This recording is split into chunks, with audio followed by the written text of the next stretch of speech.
Hey, fellow freaksters, it's Tim from the Moratorium. Just here to remind you that if you enjoy what you hear, please like, share, and subscribe, then rinse and repeat. We're just a couple of small-town nerds trying to make sweet geek love to your ear holes, and we can use your support. Look for us on your favorite social media, or contact us at moviemoratorium@gmail.com. Now that that's out of the way, on with the shenanigans. Welcome to the Yarn Wall, a mini moratorium. I'm your host, Tim Kornman. On this episode, Jason and I take a long, drunken dive into the depths of IMDb. This is where we break down the last week's film and follow the yarn to make the thinnest and slightest connection to our next movie. It's kind of like a 6 Degrees of Kevin Bacon game with slurred speech and double vision, which can only explain the sudden jump into the middle of the thread of the conversation that is the Yarn Wall. Consensual wooden stump. He's aortically challenged. Like a chin bagel. Oh, wait. Burglar. Yeah, he obviously doesn't have a my pillow. Magnificent. Yeah, I don't want Elton John ever telling me he's feeling like a little kid. Keep that to himself. I keep on saying to myself that I want to make my ringtone the Transylvania 65000. You know that one? I saw that at the theater. Yeah, I think I might have too. But you know my ringtone is used doing the Terror Vision. Boop, boop. That's exactly it. My wife loves it. She just cracks up. Oh, that is what, you know, when I think of that movie, that's what sticks in my head is that theme song. I love it. Do we need to apologize for the actual cast, or what do you mean? For the last pod because we were obviously drunk. It went off the rails at the end. Were there rails to begin with? I don't know. I mean, are we just calling this the... maybe we should do the sober cast. Nah. If you wanted to wake up first thing in the morning and do like the coffee cast, you know? Coffee cast. Because I have a lot of things that I want to talk about this movie. And you don't know if you can get it out now? No. Did you watch, you did finish watching The Beast Within with the commentary, correct? Yes. I watched the commentary with Paul Clemens. Is that his name? That's Hang his on name. a second. Yeah, Paul Clemens and... Who plays Michael. Who plays Michael, and Philippe Mora, who directed the movie. Did he pronounce his name? Yep. Okay. They both. He is French. Oh, oui. And yes, oui. Oh, and this is the first movie that I've purchased because of this podcast, just so we could have the commentary, and I'm glad I did it. Oh, it's amazing. I mean, I don't own a lot of Blu-ray, actual Blu-ray movies, but I love the artwork on the cover for this one, and the fact that it has the commentary with Tom Holland and Philippe Mora and Michael. Did you see that the art on the disc itself is just kind of a beastly Michael kind of running? Yeah, that was kind of silly. In his leather jacket. Yeah. Yes. Which is, that is disturbing. But yeah, the cover art really doesn't have anything to do with the no. I'd like to know who did that, because it is just very imaginative. But anyway, But yeah. Whereas when we did the podcast and when I was editing it down for the movie, I was just thinking to myself, I'm like, man, are we going to need to call this podcast a let's watch movies that we're fond of so we can now hate them? Because you didn't enjoy that viewing of The Beast Within? No, but breaking it down, I was like, holy shit. I love the movie, and now talking about it so much, I'm like, it didn't make any sense. But since I listened to the commentary with the writer, there's so much more to the story. Okay, this is great. I really like this because. Did you get the same feeling when you listened to the commentary? You filled in a lot of blanks. Yes, exactly. We'll see. Shall I start and say that Tom Holland, first off, when he was asked to write this screenplay from the book, they only purchased the rights. They purchased the rights for the story, but the story had yet to be written. The book was not completed. Okay. The writer of the book, which was not Eugene Levy. That would have been great. Edward Levy. Not Eugene. Yeah, not Eugene Levy.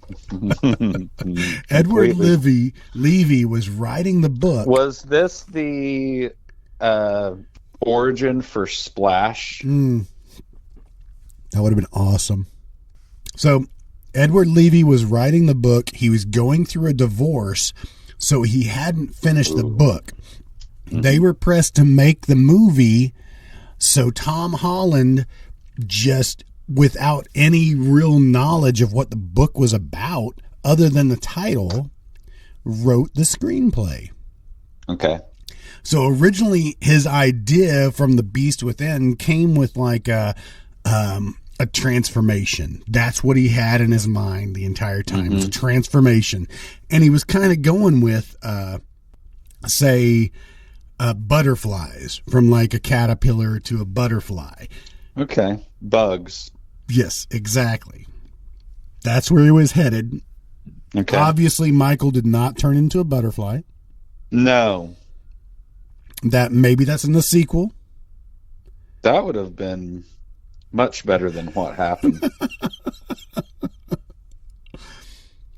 So, with that said, this Philippe, please. Philippe, please. He's hilarious, by the way, in his in their commentary. Awesome.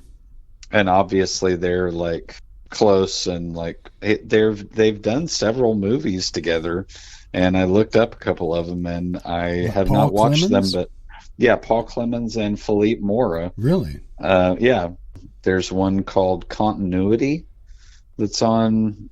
I think I could rent it on Netflix, but I don't know. It gets kind of bad reviews. Finish what you were saying, because that's where I wanted to start off, and I wanted to hear what you had to say. Okay, so first of all, I watched the movie with the commentary with Paul Clemens and Philippe Mora, the director, and they do not say Tom Holland's name once. Really? It is never brought up. Wow. You think there's a rift between them? No, it doesn't seem like that, because they never even mention him. And I don't know how these things work. Like, they were given this script, and Paul Clemens had his idea of what he wanted the character to be. And I mean, if you watch the movie, the story is incomprehensible. I mean, they defend the story a little bit. Paul Clemens especially does, because he's the main character. You know, he has to try to find his motivation for. I mean, he has given it 1,000% in this movie. You know, I will. he is acting his ass off. It's funny because the director, he seems like he doesn't know exactly what's going on in the movie. You know, he's asking Paul Clemens, like, now what's happening here? You know, why? Okay, which we'll get to it later, but there's a scene later where they start like kind of exhuming those bodies, you know, from the woods. And you and I had a conversation about, okay, now wait a minute, who exactly is this? His victims, or, you know, remember when we were? Oh yeah, I remember. When the main actor and the director of the movie are asking the same questions, then it's like, okay, I don't feel like a dumbass anymore. You know what I mean? So it's open to interpretation. But the main takeaway from the very beginning of their commentary together, just open a beer? Maybe. Can you hear my neighbors screaming? No. Are they? I can. What are they yelling? No. Get off the roof. Hey, I can call my ma from up here. Hey, Ma, get off the goddamn roof.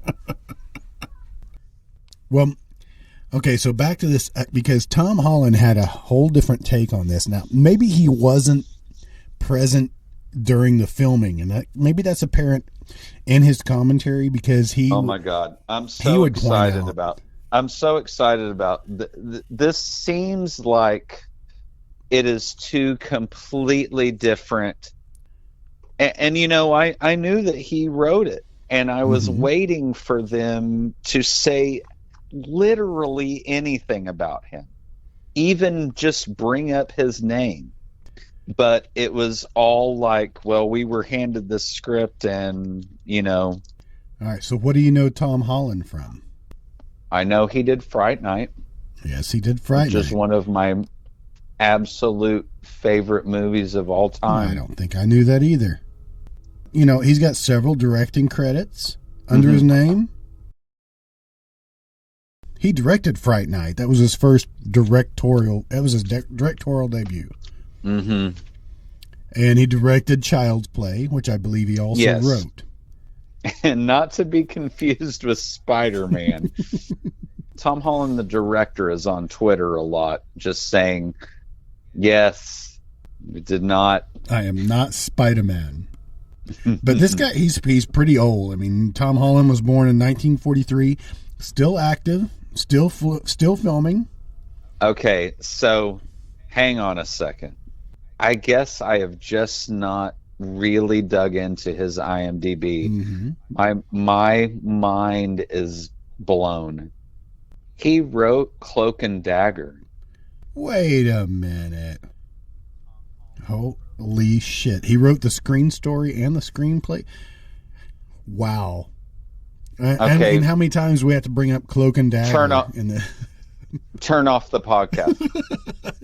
Turn it off. Click. Are we so fucking dumb? How can that be? Cloak and Dagger was based on a Cornell Woolrich short story, The Boy Cried Murder. Oh my God. There's a reason this portion is called the Yarn Wall, because we're going to get deep into it. The Temp? What is The Temp? The Temp was, what's her name? From Wayne's World, right? Yeah. I don't even have... I don't have a gun, let alone many guns that would necessitate a gun rack. Yes, The Temp was Laura Flynn Boyle, Timothy Hutton. I love a Timothy Hutton.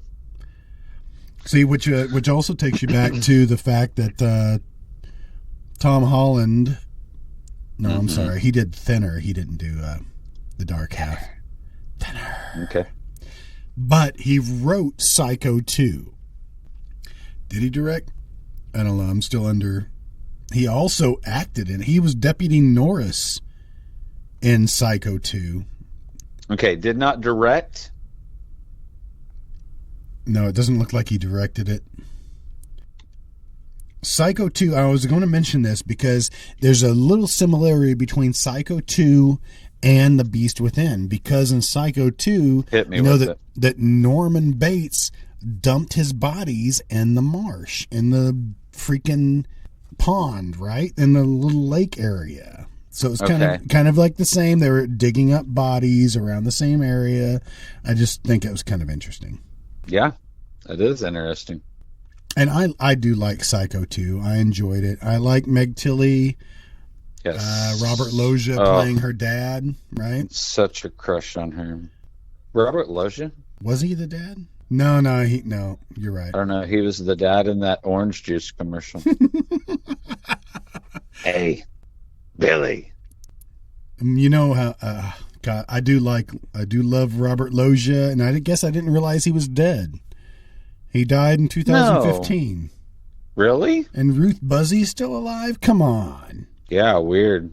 He died at the age of 85. Lily Tomlin's still alive. She's like 105. And she looks great. See, I was going to bring that up. For some reason, I scrolled upon The Incredible Shrinking Woman. Mm-hmm. I've not seen that in years and years and years. You know what I saw the other day? What's that? That I just had such nostalgia for it and couldn't decide if I wanted to try it to watch it. Real Men Don't Wear Plaid. Right. Steve Martin. Yeah. I think Dead Men Don't Wear Plaid. Wait a minute. Is that what it's called? That's what it's called. Dead Men Don't Wear Plaid. Now you're having to look it up. Help me, IMDb. You're my only help. You can't trust your friend. It's not that I don't trust you. I just need to see it. Mm-hmm. Dead men tell no tales, but they fart. That's a Student Body's quote. Oh my God. That might be my favorite movie of all time. It's that. Okay, here's my top 5. Student Bodies. Damn, I'm going to have to look that up. Damn. David Lynch's Dune. Okay. David Lynch's Lost Highway.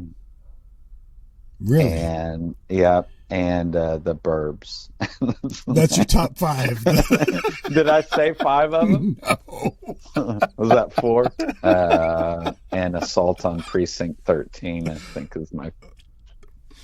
That's and then awesome. how many more do I have? I can't even start to give you my top 5, so I won't even try. Well, I think we can all agree that The Thing is the best horror movie ever made. Yep. And speaking of, my wife and I sat down and actually watched some TV with her while we were eating dinner, and we were watching Stumptown. Uh-huh. And the last episode we just watched, T.K. Carter was on it. Mm-hmm. And Great. I saw him, and I mean, he's old. He's getting old. Yeah. He's beefy. But I picked him out. I was like, oh my God, is that T.K. Carter? Yeah, he is a very distinctive. Yeah. I couldn't tell you what else was he in besides that. Dr. Detroit. Yes, right. Yeah, and all those type movies from that era, like from the 80s. Kind of like, The Beast Within. Meshack Taylor is one of the cops. And dude, during the commentary, this was filmed in Jackson, Mississippi. Right. And you mean not Tennessee? I'm joking. Did I get that? No, you said Tennessee so many times during the podcast. It was. Did I really? Yeah, you did. It was funny. That's like Tennessee. Tennessee. So this was filmed in Jackson, Mississippi, and Meshack Taylor. They said that they were filming in one of those scenes that Meshack Taylor's in, where the redneck like rolls up in his Bronco, and Paul Clemens, the main character, Michael, he reminds Philippe more. He knows more about what is happening in the movie than the director of the movie does. That's hilarious. He has to keep reminding him of the plot points, and without saying so much, they establish early on in the commentary that people are confused about exactly what is going on. It is a weird plot. So their argument is not argument, but I guess they're just addressing this to the detractors, like, we get it, but the reason why is we gave you such cool visuals that you're not paying attention to all this exposition that these, you know what I'm saying? Right. The so exposition. They're kind of justifying it by like, well, because it is very, visually, it is really well shot. It's shot in Panavision, and everything's so dark, and like all of the shots of like the woods and stuff are just so cool looking. Okay, so you were just talking about the director and the actor were talking about so much exposition that nobody was picking up on. They really had to try to explain the plot is just impenetrable. Because Tom Holland says now that most of his plot points were cut out. Now, there was a lot of exposition between, there's a scene where Michael ends up with meeting with, is it Tom? The drunk. Yes. Tom Laws. And Tom who was friends with Michael's father. Now, what was Michael's father? What was his name? Do you recall? Oh man, you're really putting me on the spot. Exactly, because it's not really in the credits here, so we don't know. Okay, hang on a second, because I'm curious to see if this will work, because I recorded part of the movie because it perfectly like encapsulates the entire plot of the movie. All I'm saying is, in a nutshell, this is, I'm sure everybody's problem with the movie. It's kind of tantalizing at one point and like frustrating at another, because it has these cool like urban legendy kind of things going on. I mean, I do. It is complicated, but I do like the backstory of it, and it is cool. Did you get a backstory from Philippe, and? Yes. No. Paul Clemens. He filled you in on everything. I think in order to inform his performance, you know what I mean? Mm-hmm. He had to really. I mean, because when you watch him in this movie, he obviously knew exactly what, he threw himself into this. He did a awesome job in this movie, According to Tom Holland, that Paul was such a huge horror fan. Yes. That's why he wanted to do this, and he put himself all out. Right. And even to the point, and I'm sure I won't spoil that because you've got more insight in the actor. Mm-hmm. According to what Tom said that he wrote, that there was so much exposition, and a lot of it was when Michael met the drunk, the guy who was drinking with the tongue. Yes. Yeah, his name is Ron Sobel. Yes. who played Tom Laws, and this character is Yes. in one of he's in every scene as well. Yes. He's exactly there all the time, but Yeah. I guess he's the town drunk. He's in the jail cell, in the background when they're at the jail. Yeah. He's digging in the swamp. The swamp. He pulled up the hand. He was like, I think I found this. He's the one that pulled up the hand. And he's also the one that Michael at the end throws down into the transformer. Yes. Because him and his dad, Tom, and used to be best friends? They were best friends. Question mark? Exactly. They hung out together. And that's why there's in that exposition sequence where Michael meets him while he's drinking with his tongue. There was a lot more, according to Tom. He has an interesting face. But he's supposed to be an Indian. I didn't get that. Yeah, well, he's native. Yes, they say he's, Native American. Yeah, I didn't get that. That guy is very interesting. He was in True Grit. He was in Papillon. He was a bigwig at SAG, Screen Actors Guild, for a long time. He was one of the chair people or something at the Screen Actors Guild. He was in Rawhide. He was in Bonanza. He has a great face. Yeah, for a Western.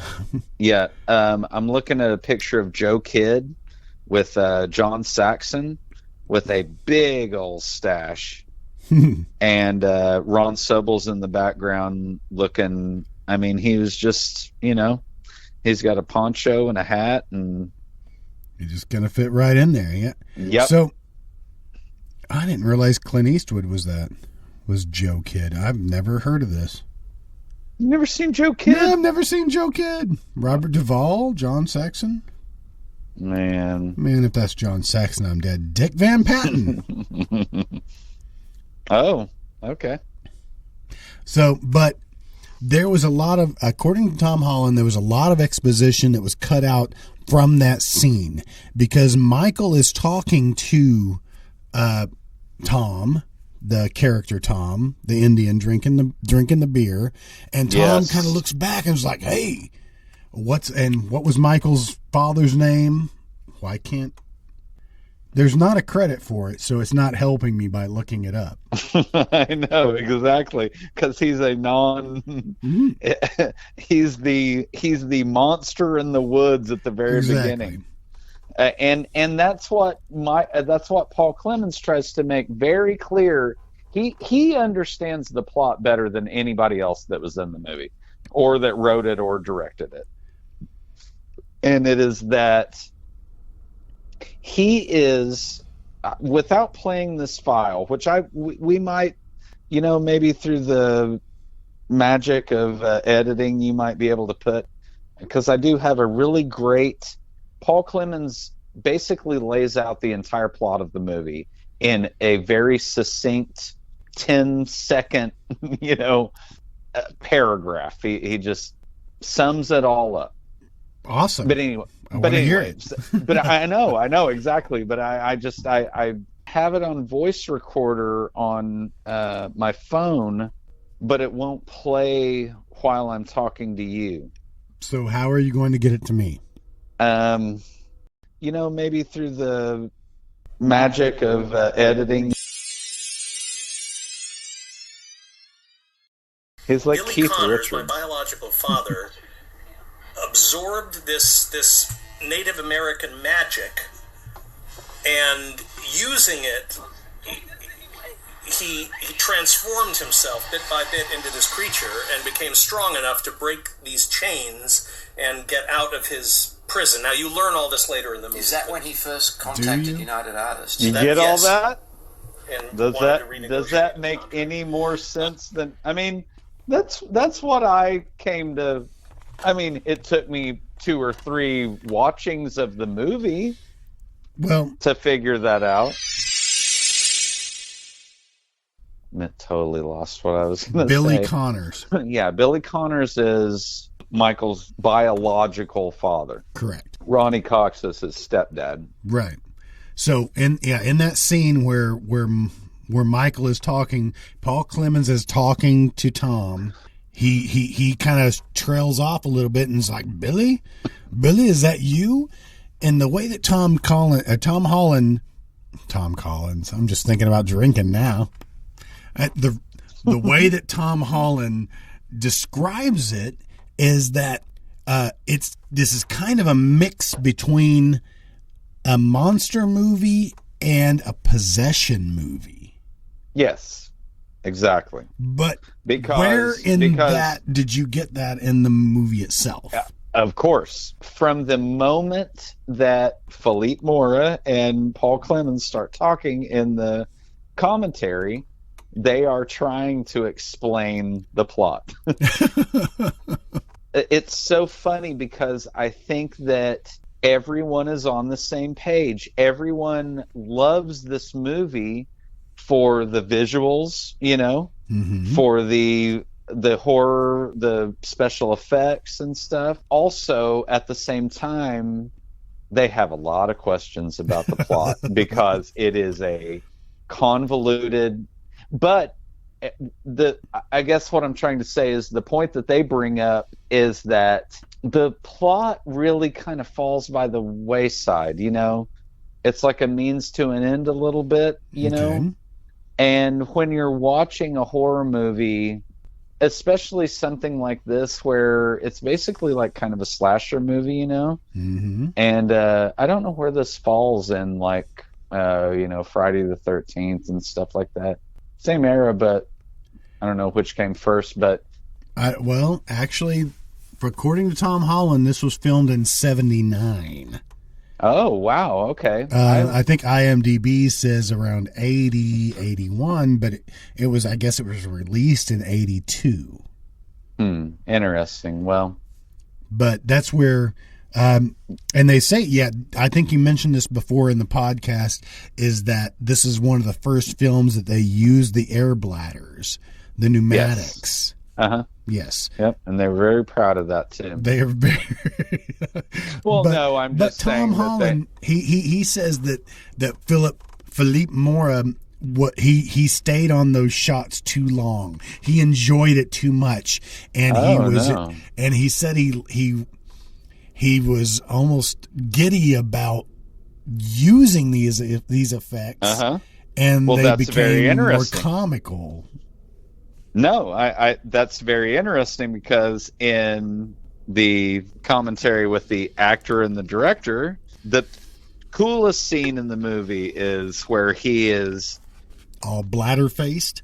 So he is very briefly in the movie without some type of appliance on him. He goes to the girl's house. His girlfriend. You're talking about Paul Clemens says that he always had an appliance on him?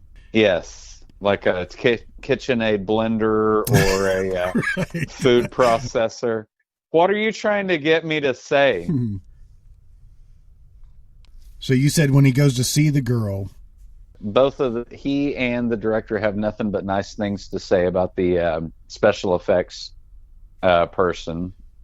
Okay, anyway. So he goes to see his girlfriend, and she had gotten stung by a bee on her eye, like near her eye. Right? Jesus. Yeah, if you watch that first scene where he goes up to her front door, mm-hmm. and her little cheek is like all puffed up, and but they were saying that was good makeup effects because you can't really they really blended it in. But anyway, Paul Clemens has something. At first, it's like a gum appliance, like something that goes under his lips, like on his. Like maybe when he's in the house and and he strikes a match or something, and you see him. Yes, he's got that. Yes, and there's a scene in the car where he's normal at one moment, and then the next time he has kind of those like almost like kind of monkey, looking like Jim Carrey when you like rub your finger along your teeth. Oh yeah, and yeah. You can make your lip stick to your teeth. That's exactly what it is. He's like, hey. Yeah. That's the only sound you can make when you're talking about. Yeah. Yeah, it's like Dr. Jekyll and Mr. Hyde. And you look back and you're like, oh my God, they were so, innovative. That guy that like from, like the turn of the century that was, it's like he just ran his finger over the top of his gums and made his lips. It's like, yeah, great. He probably died of diphtheria or something. Who cares? Okay, so I'm just watching the Beast Within menu on my Xbox just play over and over again. Okay. And I love Don Gordon, just sweating in his baldness. So, hey, get this though. Special effects makeup artist, the first one that was listed is Tom Horber. Yeah. And I think that's who they reference in the commentary. Yeah. He did he was a makeup artist for the Manitou. Oh, great. The Island of Dr. Moreau. Right. My Bloody Valentine. Cat People. Mm-hmm. The Natural, because there were so many special makeup effects in that. She shot Robert Redford in the train at the end. That's it. What was the special effects in that? Exactly. What were they? Well, he knocked out those lights with the man. That's a good movie. I'm gonna watch that movie tonight. You say that every show. I do not. You do. I bring up a good movie. The Natural I've seen several times, and I thought there was a conspiracy behind it. And like there's a dead kid in the background. That's 3 Men and a Little Lady. So he also did the makeup. He was the makeup artist for Best Defense. Since you brought that up last time. Oh, all the makeup in Best Defense. Which is Eddie Murphy, Dudley Moore, Kate Capshaw. So anyway, okay, back to, because we still have so much more to talk about with this plot. Now, I want to know what Paul Clemens had to say about the plot, because during their commentary, Paul Clemens and Philippe Mora, they are really approaching this movie as if it is kind of a dark comedy, which it seems rational listening to them say it, I don't think of it as I think it is a very scary fucking horror movie. I laughed at a few scenes. Yeah, I mean, I see what they're saying, like, and it is very interesting if you look at it in that light as being like absurd, like L.Q. Jones, the sheriff. Mm-hmm. I mean, doesn't everyone seem just a bit too on point? I mean, Paul Clemens is the star of this movie. He really, if he wasn't giving it 1,000%, none of the other crap would matter. Don't you think? Yeah. But it's interesting. They were talking in the, Philippe Mora handpicked a lot of these people, and a lot of the actors are kind of Sam Peckinpah's stable of actors, L.Q. Jones and R.G. Armstrong, Don Gordon. I didn't realize that. Yeah, and you know what? When you watch the movie, you see all those kind of classic character actors together, and you're like, that's a weird collection of people. Oh my God, they talk about Ronnie Cox. Ronnie Cox has a song called The Beast Within. What? I want to hear this song. Well, he's famously, Cohagen? I was going to say in Deliverance, he's the dueling banjos. Right, right. Actually, and I read that he's very adept at... No, he's a very talented guitarist, banjo player, singer. Yeah, there's tons of videos of him singing on YouTube. So Ronnie Cox... Please, there are children. Okay, Ronnie Penises. Wait a minute. Ronnie Cox is pretty easy to pick on, but he's got a great following. All right, he was in Bonanza. He was in The Car. Do you remember The Car? Oh yeah, I watched that not too long ago. Yeah, me too. James Brolin and Talia Shire. Did you know that L.Q. Jones directed A Boy and His Dog? Really? The 70s movie with Don Johnson? Somebody mentioned that we should do that one. Really? Yeah. I love that movie. Maybe it was you, because we don't have any followers yet. It could have been you that said, not we yet. should do this. Was that me? But as just another... another personality? Maybe. During the commentary, Paul Clemens is telling Philippe Moore what is going on at all points. I just want to make it clear that I think the movie is beautifully directed. I think it looks awesome. The plot is just confusing. Yes, very much so. And if you're not paying attention, it can get past him. Or if you're paying attention, it can still get past you. So Tom Holland says that in the story, Billy Collins was having an affair with Lionel Kerwin's wife. Oh. Okay. Gosh, I don't even know if I knew that. Yeah. I am deep into the plot, and I don't even know if I. And I believe that is correct. So, but Lionel Kerwin. Wait a minute. Stop. Mm-hmm. What I need to know right now is if Ronnie Cox and his wife, they have nothing to do with the creepy town inbred anything. That is a complete happenstance. Okay. So, but now they were supposedly going to Jackson, Mississippi for their honeymoon, not Niobe or Niobe or whatever we decided to call it. Is it like a Nothing But Trouble situation where that's what it is, isn't it? Sure. It's a Nothing But Trouble. So what but okay.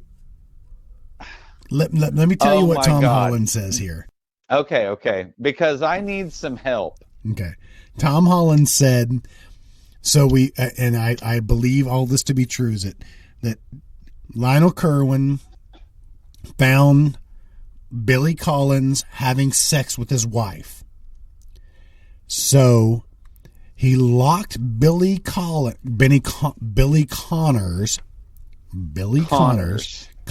not Collins, Connors, in his basement, locked him up, chained him up, and starved him. Killed his wife. So Lionel Kerwin killed his wife and threw his wife down in the basement for Billy Connors to feed off of her. The only way he could stay alive was to eat the woman that he loved. Okay. Did you ever get any of that? Kind of, maybe. Okay. So. No, I didn't get that it was his lover or whatever. I thought that he. That's a big plot point, I think, that was totally missing. We see some of that in some of the backstory and some of the fever dream. You see the body being thrown down there, and it kind of. So, what Billy Connors does to survive is somehow use this song of the cicada that is an Indian or Native American. Let's not step on toes. It's a curse and or whatever that he implored on himself to survive. But for some reason, Lionel Kerwin, who was the original mortician, was Lucas Skew.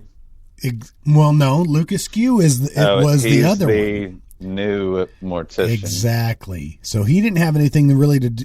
He was the assistant to Lionel Kerwin, who was... Dude, how fucking creepy is that no fucking shit. guy? I love him. He is a great character actor. So they were taking bodies that they were preparing, and instead of burying them, they're putting rocks in the caskets and giving the bodies to Billy Connors to eat off of. They just kept him alive by feeding him corpses.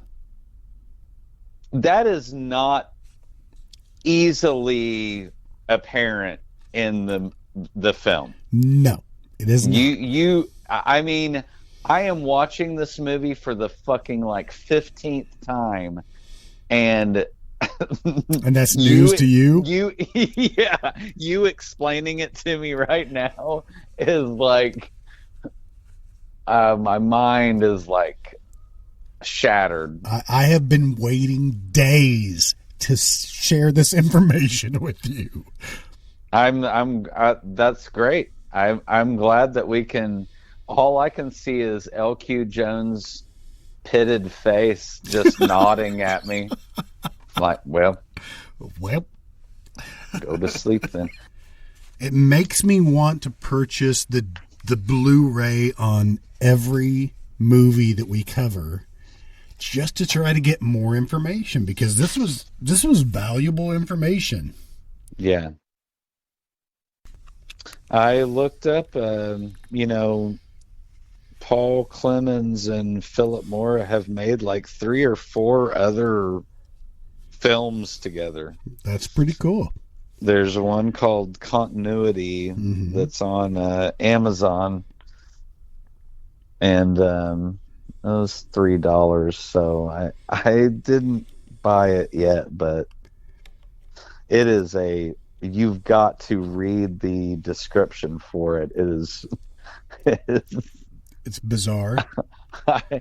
Do it right now. Are you by your computer? I'm there. It says a spy agency tries to prove that God exists so that communion can be destroyed absolutely. Communism. Damn it. A spy agency tries to prove that God exists so that communism can be destroyed absolutely. Agent Peter Lorre trains remote viewers for the mission, but has cosmic problems when he tries time travel himself. Yeah, it's not your fault. It's weird. I had to look at it closely there. Yes, I did the same thing. I was like, oh, I'm not just having a stroke. That's how they wrote that. Yeah. It makes no sense, but it's directed by Philip Mora, and it has Paul Clemens in it.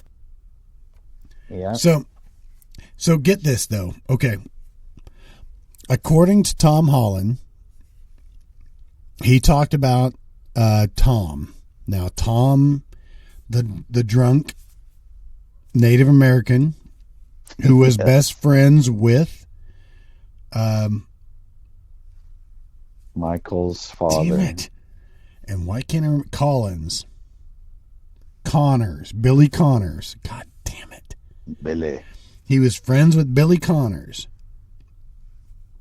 He's the one that supposedly taught him the Song of the Cicada. Now, I tried looking up the Song of the Cicada, and it was a rabbit hole that I didn't get any freaking answers from. Mm-hmm. Granted, I probably gave up a little too quick, too, but... Hey, Timmy. What's up? I gotta stop for a second. What's wrong? You need something? I'll be right back. All right. All right. Well, do you want to explain to the audience? my abrupt departure? Departure? Yeah. No, that's okay. We'll leave it. Okay. They'll figure it out because... all right, well, welcome to Coffee Cast here. This is the Coffee Cast. I'm Linda Capistrano. I'm here with Paula Belladucci. Say hi, Paula. Hi. Yeah, those other two casters, they can't handle the stuff, so we had to take over the cast. And we're going to set things straight. Because I swear I heard one of the guys talking about Talia Shire being in this movie called The Car. And yeah, that wasn't her. They don't know what they're talking about.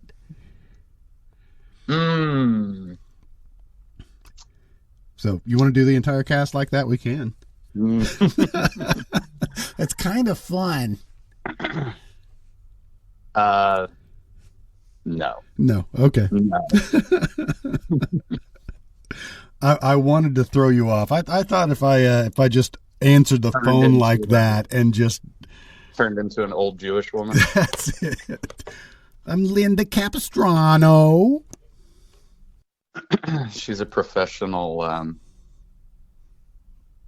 lip reader. I'm a professional lip reader. Did you see? Oh my gosh. Logan Ramsey, his funeral was so beautiful. Those flowers were perfect. Is that disturbing? All right. Yeah. Right. That's one word for it. Hey, but no, I was looking up LQ Jones because we were talking about him last night and trying to figure out his real name. Mm-hmm. And actually in his bio on IMDb, he talks about... here, let me just pull it up and read it, eh? Can we just guess what it is? Oh, you can guess. Go right ahead. Is it loquacious quintangle? Oh, that's pretty good. I like that. Quintangle. Not a shape. Definitely not a shape. So let me find it here. Let me find him here. Sorry, I got to go back because I was looking at BB Besh because I forgot she was in Star Trek. She was in Star Trek 2. I don't know if she was married to Captain Kirk, but they're the ones that had the baby together. What? Do you remember? No, not real life. Oh. In the movie. Because he found out his son, and his son ended up dying, I think, in part 3 or something like that. Yeah. Yeah. I did not realize that was her. Yeah. So LQ Jones, on his bio on IMDb, says, tall, sandy-haired, mustachioed actor. From Texas, he was born Justice McQueen, who adopted... What? He adopted the name of the character that he portrayed in his first film. Oh, yeah, I do. I think I read that also. It was called Battle Cry. It was in 1955. So he traded one ridiculous name for another one. Justice McQueen. One obviously made up.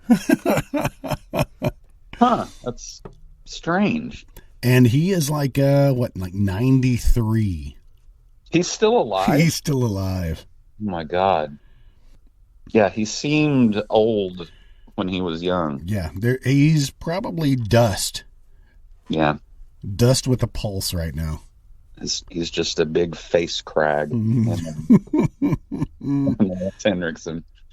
Battle of the Faces. So, just to reiterate, the car.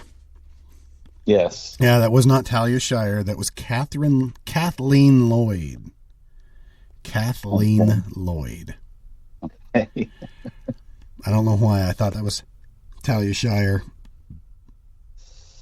I don't either, but you've completely embarrassed yourself. Yep. In front of millions and or two people. Mm-hmm. Again. Yep. Not the first, won't be the last. Exactly. All right, so let's get back to The Beast Within, because what I failed to share with you that was part of the plot with Tom Holland, he explained. Because you have a rift between the Connors, which was Billy Connors, which is Michael's real father, who turned himself into a cicada via some Native American curse to survive on human flesh while he was being entrapped in the Kerwin's basement. Lionel Kerwin's basement, right? Sure. You got all that? I'm with you. I've watched the movie several times. Yeah. It feels good to every once in a while kind of revisit the plot. And so Kitty Moffat was a descendant of the Kerwins. So she was she's like the great granddaughter of maybe. This is like a real Hatfields and McCoys. Yeah, there you go. So in order, I guess because of the life cycle of the cicada is, I was reading up on this, like basically they crawl out of the ground, they have sex, they die. Okay. And that's where the plot of the movie is, because he turned himself into a cicada, he had to have sex, he died, and passed on his curse to his son, Michael, through BB Besh, but also somehow passed on his vengeance. So Michael had to seek out the Kerwins and kill them off one by one. So Logan Ramsey, he was a Kerwin. Okay. That's good to know. So, and he was torn between falling in love with Kitty Moffat and killing her. So the Kerwins are real shitbags, right? They're not. Yeah. With the judge being at the top of the rung. Yes. Yeah. What, that scene where Michael goes to, we might have talked about it already, the scene where he goes to Logan Ramsey's house and what is he doing? Delivering groceries or something? No. Well, I think Logan Ramsey was on the phone complaining that his gas station sushi was not being delivered on time. His 4 pounds of hamburger meat that he ordered was not being delivered, which it was just left at his doorstep. So when Michael shows up, we see that box by the front door. Right. And that's when Logan Ramsey... meat. I'm sorry? Room temperature raw meat. It's the only way to go. Yep. When Logan Ramsey opened the door to see Michael standing there, he's like, "Oh, well, you must be the delivery guy. Are you going to bring the fucking box in or what?" Yeah. And he's looking like You're looking awful sweaty, boy. Yeah. I bet what you need is some good old ground hamburger. I like mine rare with a little bit of whiskey. You like whiskey burgers? These are my bourbon burgers. Most disgusting scene in film history. Why is he punching the meat? Oh, you got to tenderize it, you know. It's ground beef. You got to get your digits in it. He's smoking a cigarette too. Oh, well, everybody did. I guess that's a dumb question. Yeah. Now, from what Tom Holland said, and I kind of hope you have some more insight from Michael's point of view, from Paul Clemens, because I guess maybe Tom Holland was on set, but he said, no, I think I read it in IMDb. That's what it was. I read it on IMDb that Paul Clemens was having a hard time with that scene because he was laughing. He was laughing so much because, Logan Ramsey just kept going off character or in character. Yeah, he was just like improvising all this like gross out redneck stuff.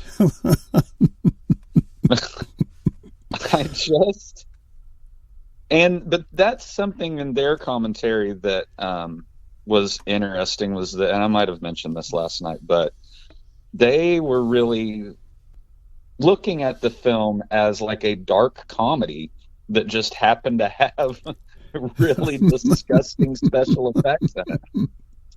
My instinct when I'm watching that scene with him and Michael is not, oh my God, this guy is hilarious. He's like the next George Carlin or something. It's just disgust. I don't know why. I mean, that's not a funny scene to me. He's not tickling my ribs at all. No. He's making me want to go take a shower, very hot shower, and call my mother. Anyway, but in their commentary, they, just cracking everybody up. But I feel sometimes, and after listening to, what you said about the Tom Holland one commentary is, I think Paul Clemens has more of a grasp of the plot of this movie than either the writer or the director. Maybe so. So he had it all figured out.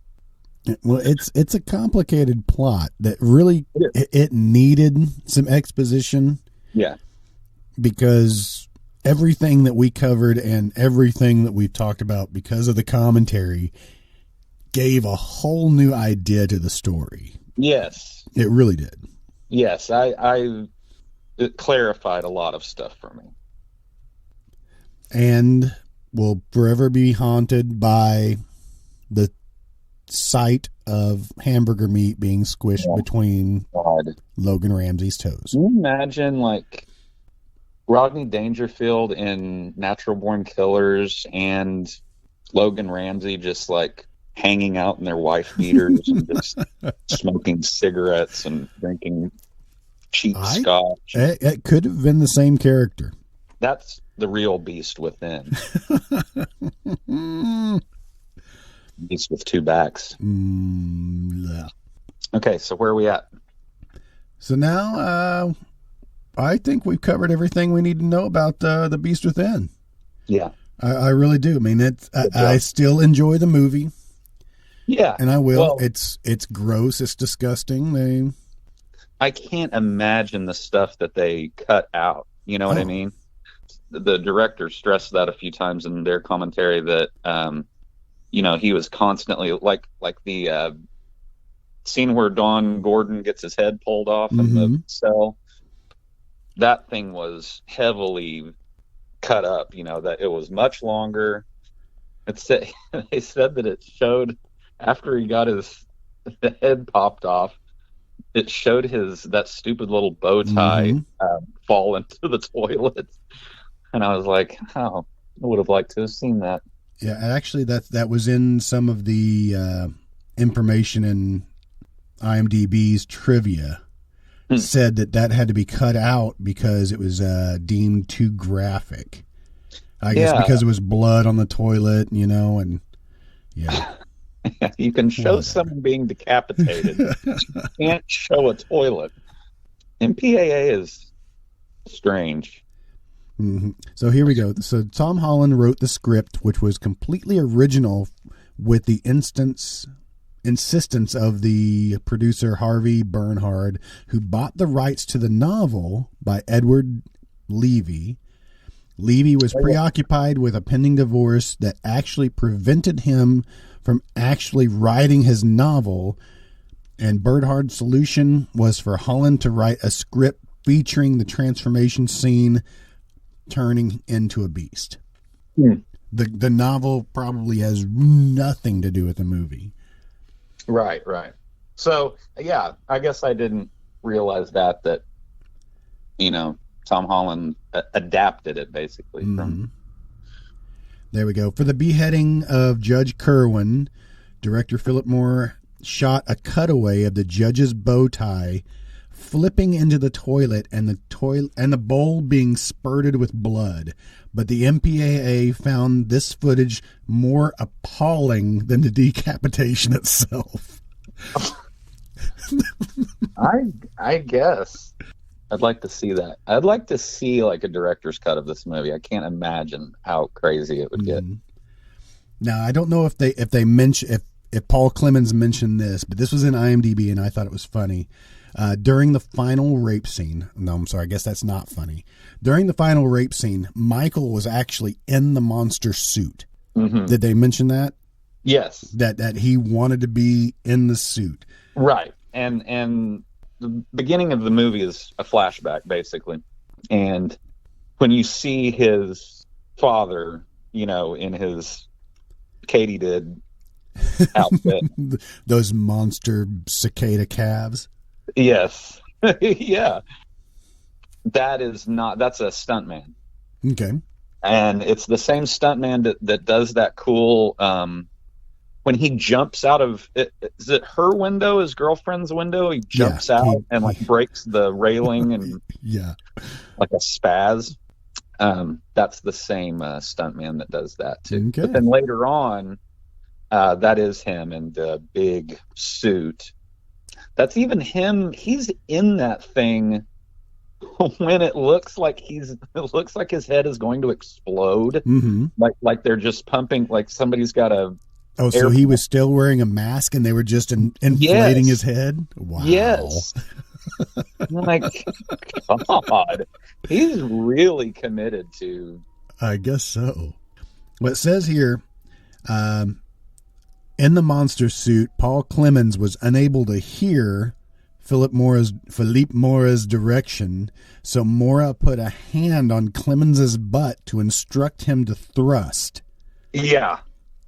They mentioned that in the commentary as well, and that just seems... That seems just horrible. Unneeded. I mean, even if it happened, I didn't really need to... You didn't need to hear that. Huh? I didn't need to hear that. Okay, here this explains more of it right here, just in a nutshell. The backstory of Billy Connor's transformation into the cicada and the thirst for revenge against the Kerwin family is that Lionel Kerwin, the family patriarch, finds Connors and Kerwin's wife in a tryst and catches them trying to run away together. Kerwin chains up Connors in the basement of his house, starving him to death while killing his wife in the process. He throws the body of his dead wife in the basement dungeon. Everybody's got one. Yeah. And trying to survive, he has to literally eat the woman he loved. This causes him to go crazy, and using the Indian curse, the Song of the Cicada, which Tom Laws taught him. I don't know why he would teach him this thing. And which allowed him to survive the ordeal and pass the curse of his progeny if he's able to impregnate a woman and get his revenge against the Kerwin family. According to the writer Tom Holland, all of this was completely cut out of the final cut of the film and leaves a major plot hole that is vaguely referenced during the jail scene with Judge Kerwin. It's a lot to think about. You know what? You don't care anymore. Let's just wash your hands. Agree that all of that happened. Mm-hmm. Do you know that the German translation of the title of the movie is The Angel Face, 3 Nights of Horror? What is the angel face? Angel face. Was that the face he was making with all the bladders and? That's truly beautiful. When he was spitting profusely with R.G. Armstrong bite stick in his mouth. Oh my God. That's my angel face. Another face. There are a lot of faces in this film that I don't want to see again. His girlfriend is the only person that you can let your eyes rest on for more than 5 seconds without getting grossed out. And Meshach Taylor. Yeah. He's the only other normal looking person.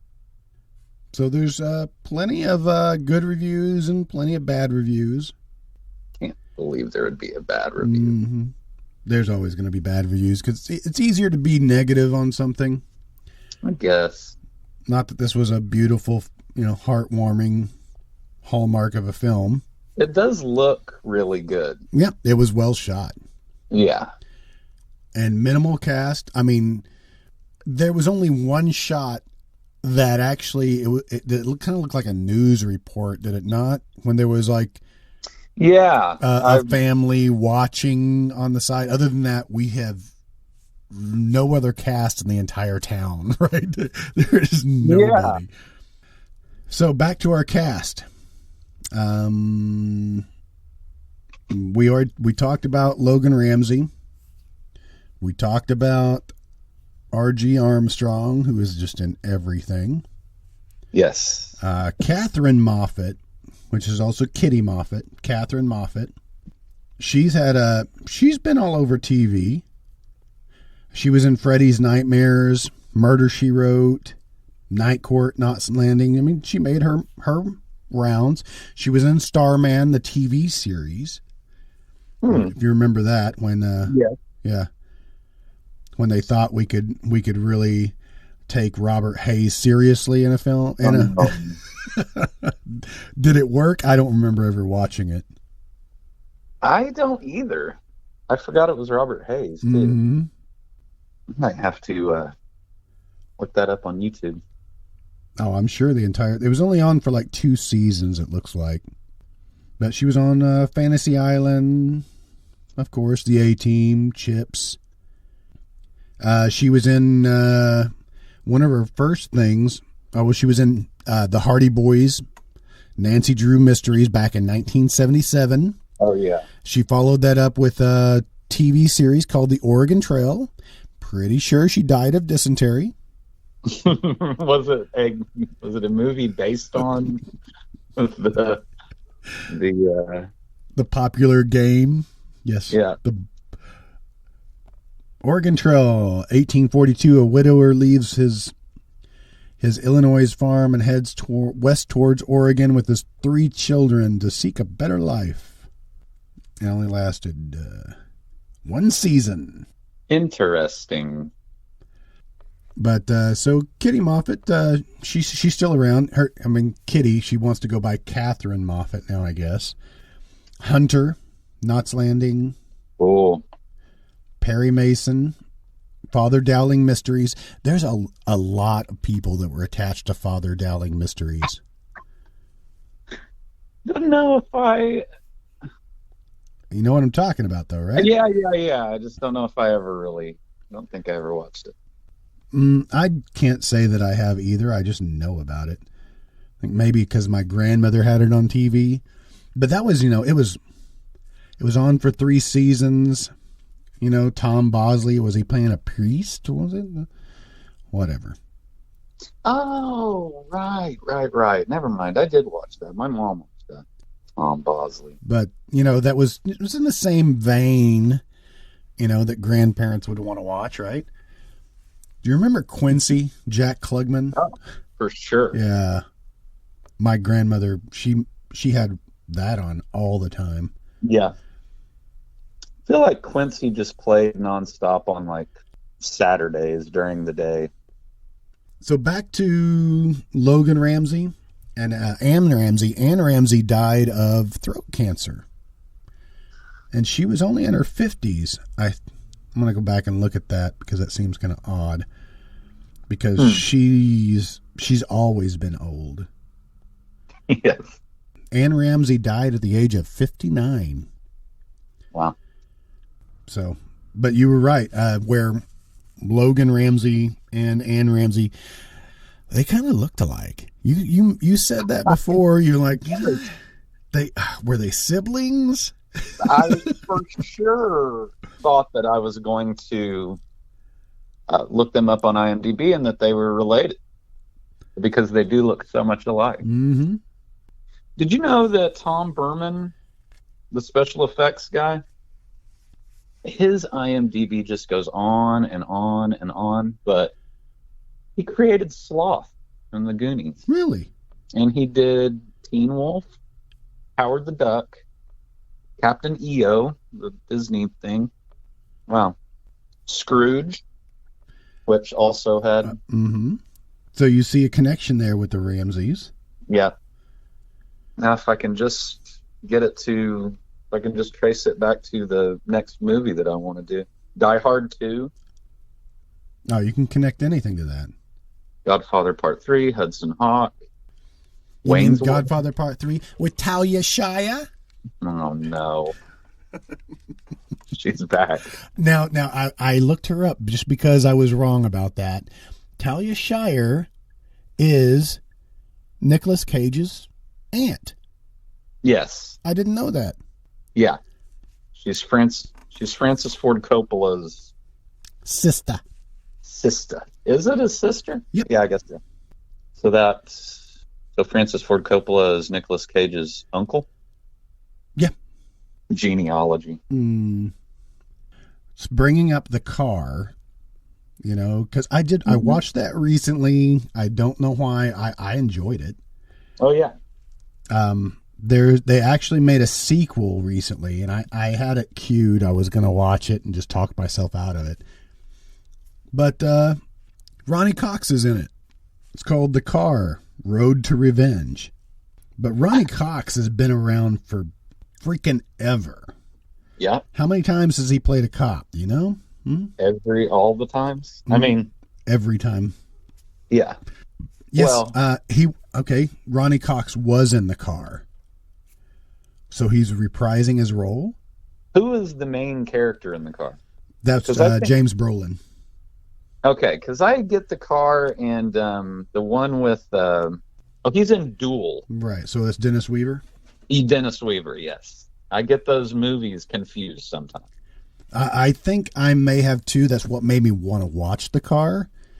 The car was pretty interesting. That car was pretty damn cool, and I read up about it while I was watching it. That they spent a ton of money on those cars, and I think there were 3 of them. It was a totally modified vehicle. Oh, wasn't it? Yeah, it was badass looking.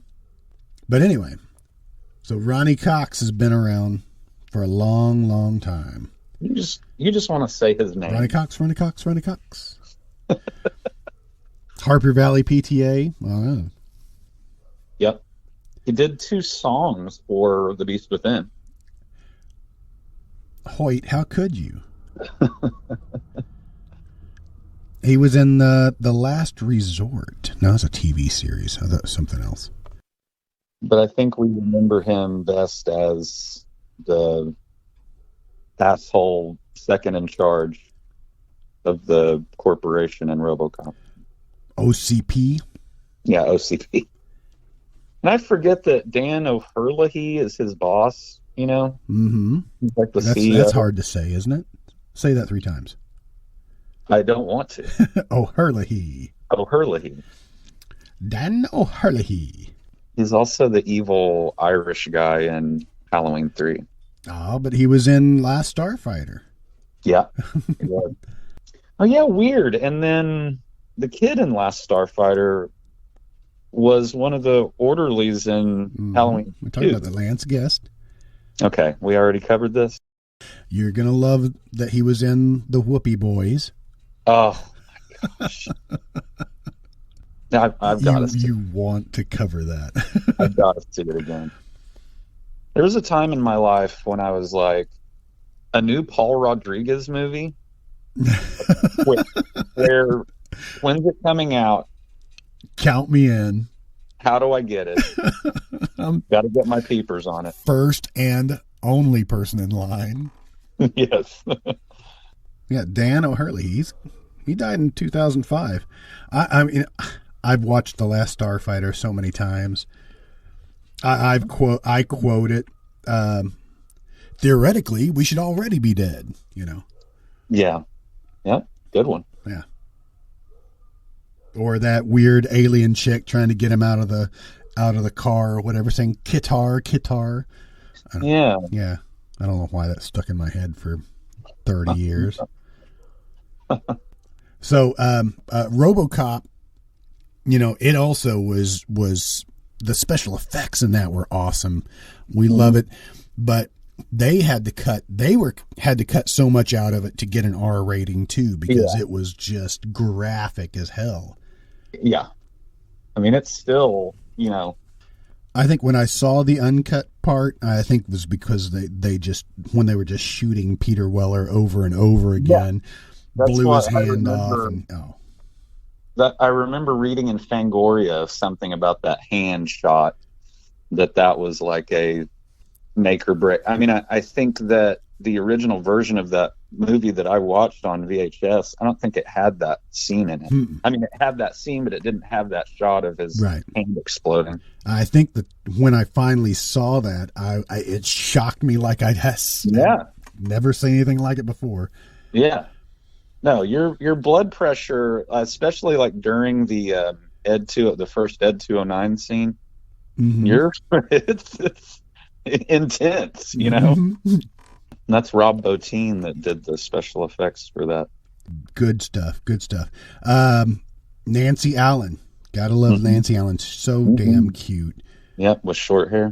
And she's been around for quite some time too. Yep. Looks really good in that. That's like her prime in RoboCop. Oh, I forgot she was in Dressed to Kill. I watched that not too long ago. Yeah, that's a good movie. Terror in the Isles just came out on Blu-ray, and how fun! I saw that at the theater. I think I did too. Wasn't that hosted by Loomis himself? Yeah, and her. She was co-host. Yeah, that's fucking awesome. Her too. They're just in the movie theater, and so Nancy Allen, Blowout. Yeah, with who? John Travolta. What? Where? you are killing the impression. Stuck on the Italians. You're like Rich Little today. Just a horribly offensive stereotype.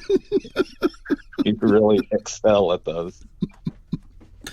All right. But, and of course, we know Nancy Allen from Carrie. That was one of her first films. Yes, she's a mean girl. Which had who? What? Okay. I've never heard him just say what. This Cotter. But that's where. Oh, Mr. Cotter. How? Why? Make him do all of his vowels. E. Did I already say A? That's good. So, yeah, Carrie, that's De Palma, right? Man, such a great movie. Great movie. Yeah, and she's like the glee in her eyes. She really played that character. She's scary in that. There's that scene where they're in the car, her and John Travolta are in the car, and she's trying to convince him to, some part of the plot, some part of the, pig's blood and all that stuff. She's trying to convince him to be in on it with her. Right. And she slaps him or something, and he slaps her back, and she's kind of into it. Yes. You know? Yes. They're very like, and he's like, whoa. You know, like, hey. I'll save that for later. Yeah, that's an awesome movie. So, Carrie had a ton of.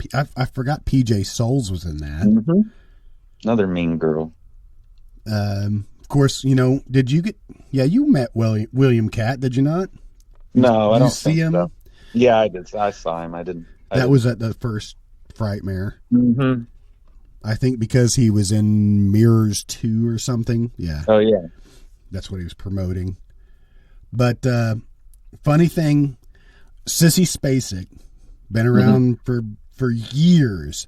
Mm-hmm. And when I was looking into Sissy Spacek, I did not realize that she played the voice of Anna Amelmahay in The Man with Two Brains. Oh, right. Yeah, that's true. I was thinking it was like Andy McDowell or something. But yeah, you're right. But she's got kind of a southern kind of. Mm-hmm. And her was probably her sexiest voice role. Yeah, she's pretty. She's not like classically beautiful, but she's freckly. Freckly. She got out in the sun and became a big dot. Yeah. But, you know, she didn't make, I guess Carrie helped her, you know, launch her career, but it was probably The Coal Miner's Daughter. Yeah. That's when she really got started. Really picked up steam. Mm-hmm. But Man with Two Brains, still going to be one of my favorites. Yeah. And I love David Warner in that movie. Oh, yeah. James Cromwell, didn't realize he was in it. Right. Yeah. He's also in Murder by Death, too. Awesome. So, I forgot where I was going with this. I don't remember why you started talking about Sissy Spacek, Carrie. Man with two Brains from Carrie. We're talking about Nancy Allen to begin with. Gotta love. Oh, Jeffrey Combs was in. That can't be the same Jeffrey Combs. There's only one. Who was in Man with Two Brains? I don't know. I don't remember. That's what it says. Well, or did I go on to something else? Yeah, he was in Man with Two Brains. Don McLeod. Mm-hmm. He was in The Howling. Right, which was the director of The Beast Within, did Howling 2, and Tom Berman. I know he did the special effects for part 2. He might have done the special effects for part. No, that was who did the special effects for the original Howling? I will have to look it up. Kind of want to watch the Howling 2 again. Do you know the Howling 2? Your sister's a vampire? Yeah, it's actually the Howling 2, your sister is a werewolf. Your sister, okay, vampire. Where did I get vampire? Your sister's a werewolf. Yeah, I remember watching that and was like, what the fuck am I watching? Because didn't they go over to like Italy or something like that? Oh, yeah. Yeah. Christopher Lee is in it. Sybil Danning's in it. Christopher Lee is looking fucking great in this movie. Sybil Danning looks like a space dominatrix. A priest with a double-headed... Oh, I'm watching this immediately after we're done with this. No, read it. I want to hear this. Let's see. Well... What's the actual plot of Howling 2? After countless millennia of watching, waiting, and stalking, the unholy creatures known as werewolves are poised to inherit the earth. Newswoman Karen White, shocking on-screen transformation from the first movie, I guess. Her brother Ben is approached by Stefan Krosco. Stefan. When they name characters in a movie, why do sometimes they just come up? I mean, I guess, is it like Stefan Krosco? I mean, that has to be a deliberate, they must know someone that name, or like, why would you? Well, I mean, I guess everybody can't just be Robert Johnson or Robert Johnson. Can't they? Yeah, one of the trivia is Transylvania is in Romania, not Czechoslovakia, which I think the movie stated. They mixed that up? Yeah. I mean, even Jeff Goldblum knows that. Yeah. And he's like on lithium. So take me back to I was on Man with Two Brains. Now I remember why I was going back to the Man with Two Brains. Okay. Okay. There were several movies that I had on Laserdisc, and for some reason, The Lonely Guy was one of them. And I don't know if you remember that, if you've actually seen it. Is that a Steve Martin movie? It's Steve Martin and Charles Grodin. Okay. And I know you're not a Grodin fan. You know, I'm a Grodin head. Yeah. I can, just in small doses. Maybe it was So I Married an Axe Murderer, his best role. He's probably just playing him, just very tired. Yeah.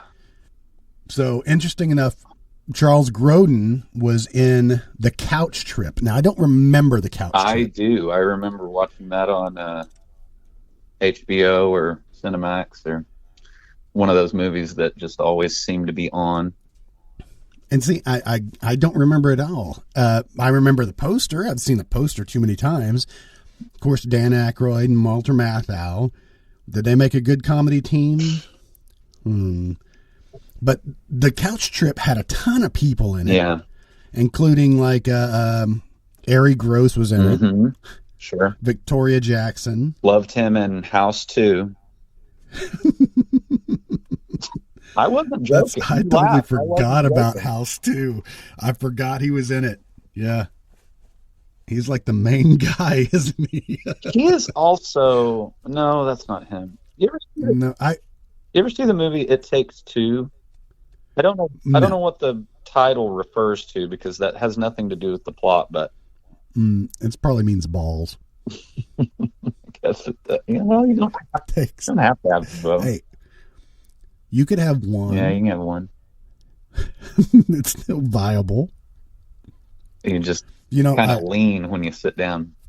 Yeah. Like if you have a wallet with a bunch of stuff in it. Anyway, the reason why I went on to The Couch Trip. Now, see, I was going all full yarn here. Okay. Full yarn, because a little known character did a voiceover, and I think maybe it's because was The Couch Trip, was Dan Aykroyd like a psychiatrist in it? Yeah. Something like that. Yeah. I didn't get that. I think it was one of those, like, maybe he was, crazy and ended up being went from patient to doctor or something. One of those type of things. Okay. What else I remember from that era is, what is not a funny movie? Funny Farm. Not funny. Fucking movie was on they just played it on all the time.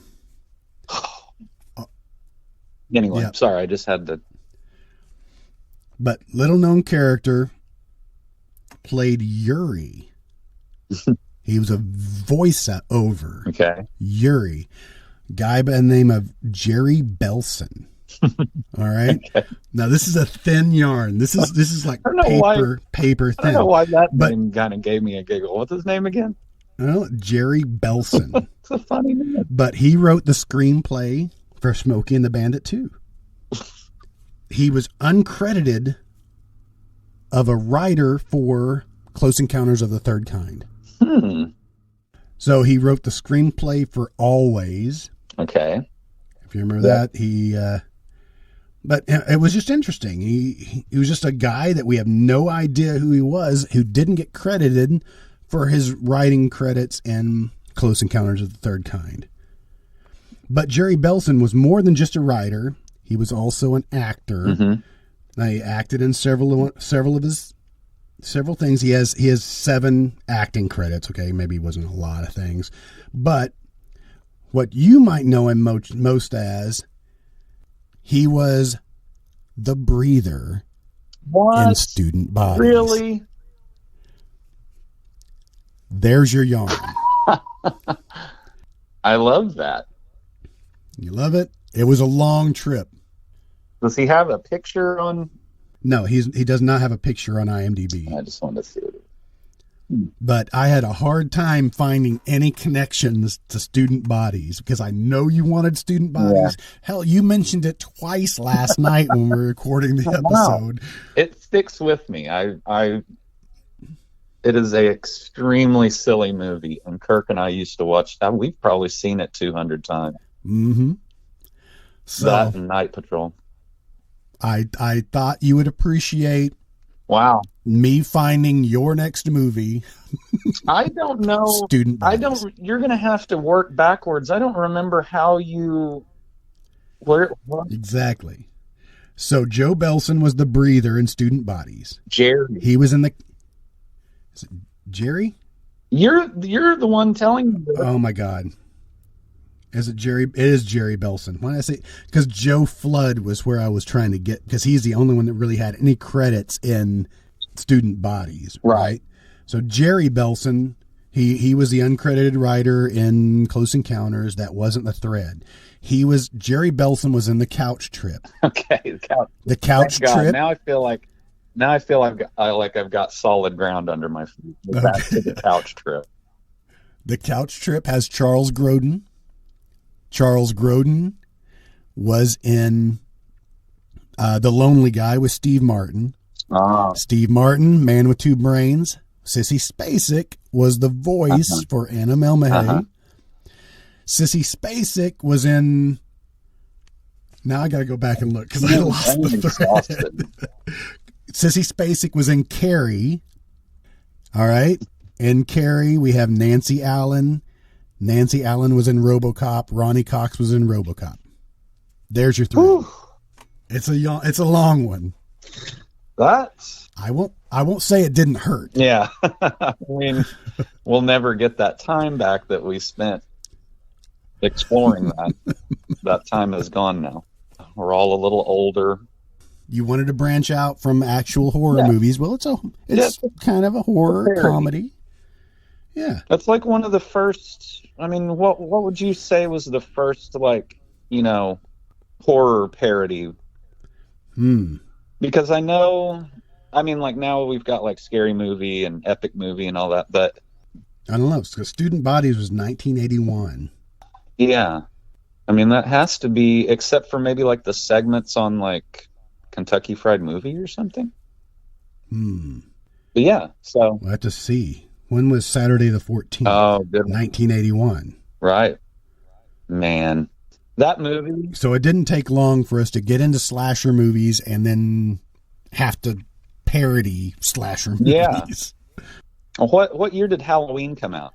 Maybe that movie was just so big that it spawned all these. Everybody's got to get a piece. Yeah. Okay. So really, and all Student Bodies says, and on IMDb, a murderer known as the Breather kills off high schoolers. That's it. That's what you got. I mean, yeah. Directed by Mickey Rose. Yeah. I've looked this up on IMDb before, and there's not a lot, No, it's super thin. That's why when I made this connection, I'm like, all right, I'm sticking with it because I don't know how I'm going to get back here again. Yeah. Oh, I know why. Because I looked up Kristen Ryder. She only has one P in her last name, but I was looking her up for some reason. And she has nothing. No, she's just, that movie. And she was also an extra in the video for Centerfold, the J. Giles band. But really, the only person that came out of Student Bodies that actually had a career was Joe Flood. Well, I say that. Besides, hey, having a uncredited writing credit for Close Encounters, that's pretty significant. Yeah. But for acting wise, Joe Flood, and he has 26 credits There's not a lot to go with. He was in Relentless. Relentless. Yeah, he was in A View to a Kill. Yes. He is probably the funniest part of the movie. He's I think he's a coach, and he also teaches shop. Ooh, he's in Naked Gun 33 1/3. Mm-hmm. He was in Father Dowling Mysteries. Everybody was in Father Dowling. Everybody. He was also in Jake and the Fat Man. Oh. So you got that going for you. Hey, and in Father Dowling Mysteries, he played Santa number 1. Yeah. How many there were. His IMDb reads like that, like Santa number 1, drunk, cook, foreman, bouncer, cop, guard, cabbie. He's got a real cabbie face. Bob. He's got Bob cab driver. Yeah, exactly. He was in Mad About You. He was cabbie. Yeah. Yep. That must be kind of comforting for those types of those character actors. They've got a niche. Mm-hmm. They got a thing that they do, and they do it well. And if you can make a career out of it, yeah. Or if it's just a part-time thing that you're like, hey, guess what I'm going to be in this next time? Yeah. I'm going to be bum number 3. Yeah. Somebody from St. Elsewhere is going to kick me in the head or something. Or not St. Elsewhere. What was the ER? Maybe ER. Trauma Center? Maybe that's what I'm thinking of. Remember Trauma Center? I watched that back in the day. Didn't it have Lou Ferrigno in it? Yeah. Maybe. So, all right. So we're set for our next? Yep. That will be no problem. I look forward to watching that. Same here. It's been a few years, and I'm sure you could probably still quote the entire movie. I can. I'm curious. I know it got a release not too long. I think it's on Blu-ray. Awesome. But that makes me wonder if there's. I've never seen any extra stuff about that movie. So yeah, I will. I'll look for that. I might have to, especially if there's like a commentary or something. All right, we good for now? Yep. All right. Until then. All right. Bye-bye.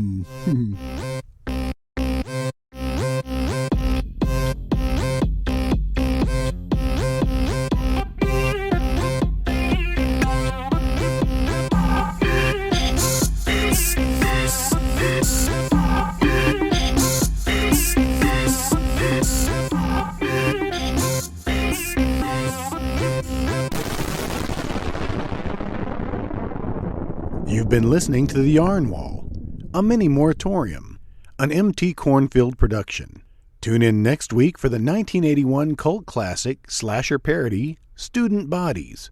If you're interested in watching Student Bodies, you can stream it on most major platforms for as low as $2.99. If you have any movie suggestions or just want to tell us how much we really suck, you can contact us at moviemoratorium@gmail.com. Thanks for listening, and long live VHS.